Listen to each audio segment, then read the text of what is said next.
Do you think political allegiance to Trump is a requirement for serving our nation, either in uniform or a civilian in the department? I'm incredibly proud, as are millions of Americans. No. Not today, Hegseth. Yes or no? Congressman, you know what a silly question that is. But it's silly enough to warrant a very straightforward answer. Yes or no?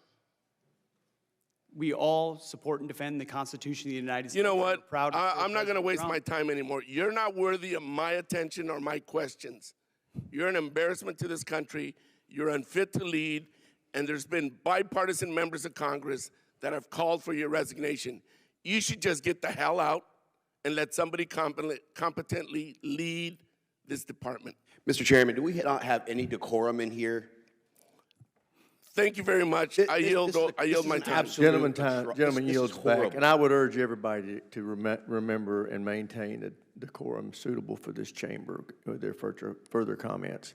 The chair now recognizes the gentleman from Tennessee, Dr. Desjardins. Thank you, Chairman. Mr. Secretary, I said in your hearing, when you had your confirmation hearing, that my biggest concern with you at the helm was the potential use of the military in ways that contradict the Constitution or that taint what I hope we all want, which is an apolitical military. And when I asked you about whether you would accept an order that was actually given to your predecessor, Secretary Esper, Trump's SecDef, to deploy active duty troops against unarmed protesters and to, in Secretary Esper's words, shoot at them, shoot at their legs. You said this was all theoretical. Here we are, a few months later. You've deployed 4,700 troops to Los Angeles and against the wishes of the governor. And my colleague across the aisle was right. It is the first time since 1965 that we have deployed Guard troops without the permission of the governor. In all the instances he laid out, the president had sent in the military to protect protesters, not against the protesters. So you may dismiss it, but I feel like this is a fundamental issue of American democracy. If you love your country and you want an apolitical military, then it should be the last resort, not the first resort in our country to use them. So to get to the non-theoretical, have you authorized the uniformed military to detain or arrest protesters in Los Angeles? Senator, I would just start by saying you're not a protester if you're throwing concrete 100%. at law Arrest those enforcement people. officers. Throw them in the jail. 100%. But what you're doing is something different. Everyone knows this is a political decision, right? So we don't trust that you're using the best interests of the military, certainly, and of democracy on top of that. So have you given the order? That's all I want to know. It's not theoretical. For the U.S. military, not law enforcement. They can arrest all day long. That's their job. Do they have the ability, the uniformed military, to arrest and detain protesters currently today?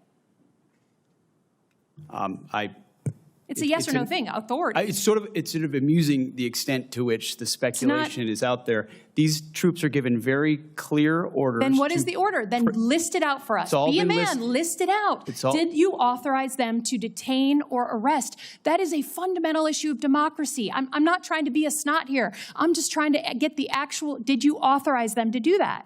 All of these orders and what they're sent there to do are public. They are there so say it. So say it. Yes or no? I'd like to.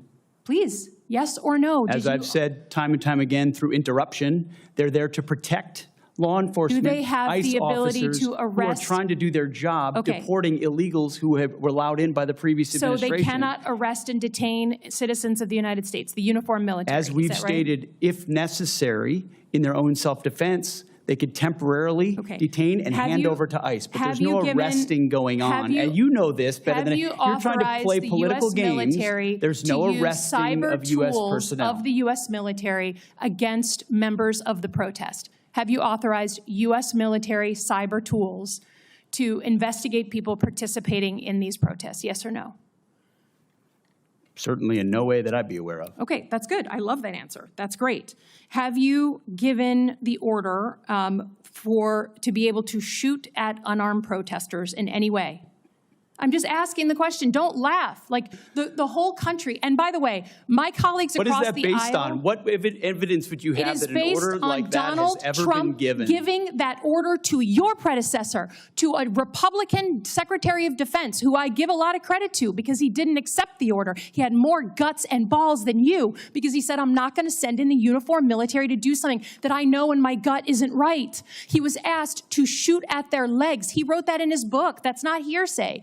So your poo-pooing of this, it just shows you don't understand who we are as a country, who we are. And all of my colleagues across the aisle, especially the ones that served, should want an apolitical military and not want citizens to be scared of their own military. I love the military. I served alongside my whole life, so I'm worried about you tainting it. Have you given the order? Have you given the order that they can use lethal force against honor? I want the answer to be no. Please tell me it's no. Have you given the order? Senator, I'd be careful what you read in books and believing it, except for the Bible. Oh, my God. So your former predecessor, I guess that's not enough for you. Okay, on Iran.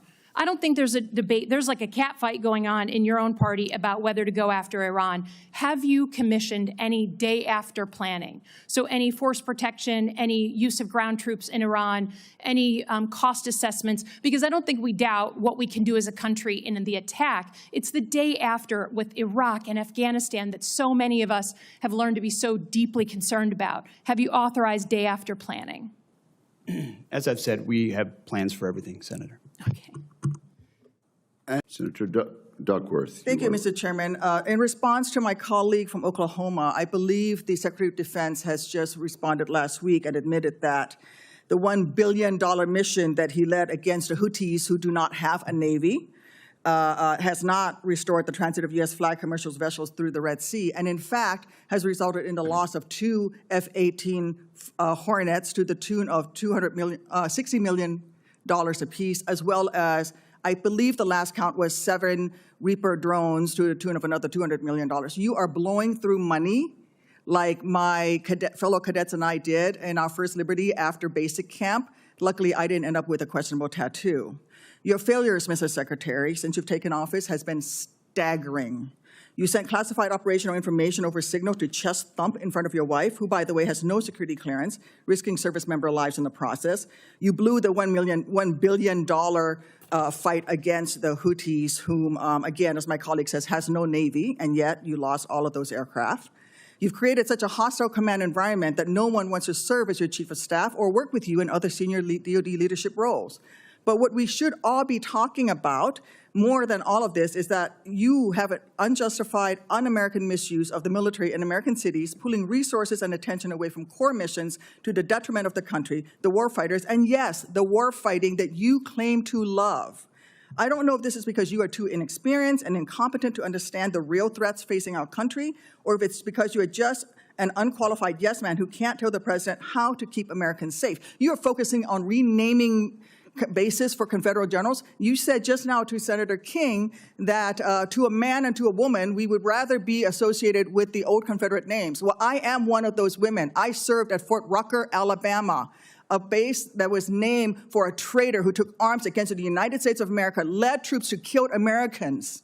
It was renamed for Mike Novosel, a Medal of Honor recipient, who in his citation for the Medal of Honor includes that he saved 29 American lives, to include hovering backwards in a helicopter towards an enemy bunker where a wounded American was laying and saved that person, including after being taken fire himself. I know a little something about what it takes to fly a helicopter when you've been hit by enemy fire. That was heroic. I'd rather be associated with Mike Novosel than a failed Confederate traitor. I don't know whether you are inexperienced or too incompetent, but I wonder when you will actually focus on our nation's warfighting mission. We know that California is just a deliberate, systematic, political, and dangerous campaign led by you. We should not be using our military to play cops against Americans. General Kane, as chairman, a key part of your job is to coordinate military planning across the joint force. Is the department currently incorporating into any military plans expanding the use of the reserve forces to include the National Guard or active duty troops to support domestic law enforcement, including in other locations in the United States? Senator, you know, we carefully. No, General. Well, it's not really a yes or no question, Madam Senator. We plan all kinds of different things. I think it is a yes or no question. I'm not aware of anything, but the reason why I'm answering is the tags may be looking at something that I'm not aware of. What are you doing at your level? You're not aware of that happening at your level? Because we know that on his first day, President Trump directed U.S. Northern Command to revise its unified command plan to add new planning requirements to combat, and I quote, criminal activities. A series of follow-up executive orders continue to redirect DoD priorities to supporting domestic law enforcement, including one in April that tells DoD, and I quote, use national security assets for law and order. In other words, do law enforcement's job. I'd like to enter these executive orders into the record, Mr. Chairman. Is there objection? Without objection, so ordered. Secretary Hegseth, you say you are focused on warfighting and warriors. These are your words. Yet you are diverting untold DoD resources and attention to a fundamentally non-military mission of domestic policing. Across the country, we have qualified police officers who are trained for that mission. They know those streets better than the Marines you deploy to Los Angeles, who normally focus on the Indo-Pacific. And you recently approved 700 more troops in 3 other states to do admin and logistics works for ICE. You say all of this is valuable training, but I would much rather have our troops do tough, realistic training relevant to high-end combat. Instead of typing in spreadsheets for ICE, they should be conducting live-fire maneuver exercises. Instead of patrolling American neighborhoods and standing in front of federal buildings, they should be rehearsing call for fire missions. We have local police who can stand in front of those federal buildings. And the list of distractions goes on. You are encouraging the DoD workforce to go work for DHS in increasing numbers. You're pulling the military away from facing foreign enemies who literally say things like death to America. And you're putting troops with weapons aimed at Americans.